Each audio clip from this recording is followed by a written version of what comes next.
to talk about here. First off, I didn't realize I was going to be on a sci-fi show tonight, but we are entering a dystopian future. We are entering an authoritarian future because, as I've said to you before, authoritarians love authoritarianism. So they're taking this opportunity when we're all confused, we're all locked at home. The only way we can communicate with each other is through their pipes, is through YouTube and Facebook and Twitter and everything else. And they're actually finally saying to us, this is who we are. I mean, the Atlantic is ridiculous. I don't know anyone that reads it anymore.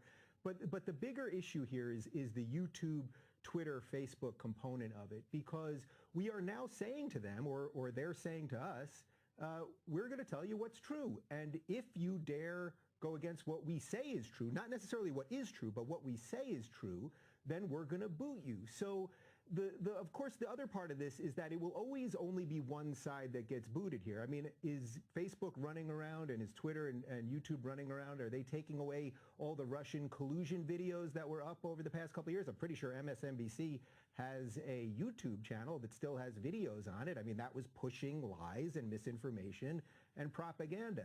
So we need to debate these things. If I was to interview these two doctors that you showed the video of, would my channel be deleted? Am I not allowed to talk about that? Is that not what science and open inquiry really is about, that you test theories and then you find out what actually is true? And as you pointed out, and this may be the most important part, it's not as if the WHO is infallible. They were literally just a few weeks ago telling us not to wear masks. Now, by law, I tried to go to CVS yesterday, and I wasn't going to wear a mask. I was just going to run in and out, and it said in the front of the store, it said, by law, you have to wear a mask. So it's not as if these people have some, some total stranglehold on truth that the rest of us have to bow to unless they force us to. And unfortunately, big tech has got us now more than ever because we're all trapped at home, and it's the only way we can communicate.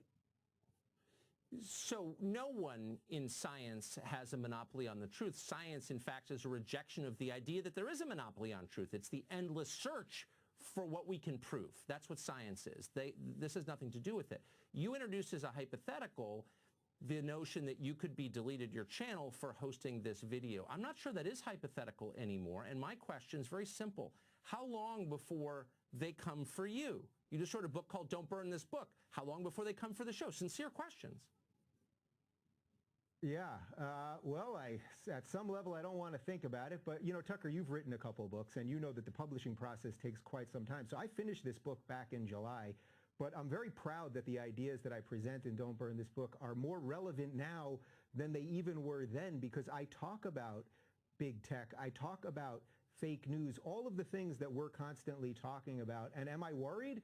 Yeah, I'm worried. I mean, look, everyone should be worried. Everyone should be worried. This is why I started Locals.com, my tech company, because I think we need digital homes. Anyone that's online and you think that YouTube or Facebook or Twitter is there to protect you, you're the product. I mean, these things are free, except free, meaning they just took your soul in exchange for it. We should own our data. You should own your own content. We need to start rethinking everything. I mean, I think this is why I'm actually quite enthused about the world right now, as depressing and upsetting as some of the news is. There's a new world coming on the horizon, and I think a lot of people are rethinking the way they look at the world, the way, do you want to commute? Do you want to live in a big city?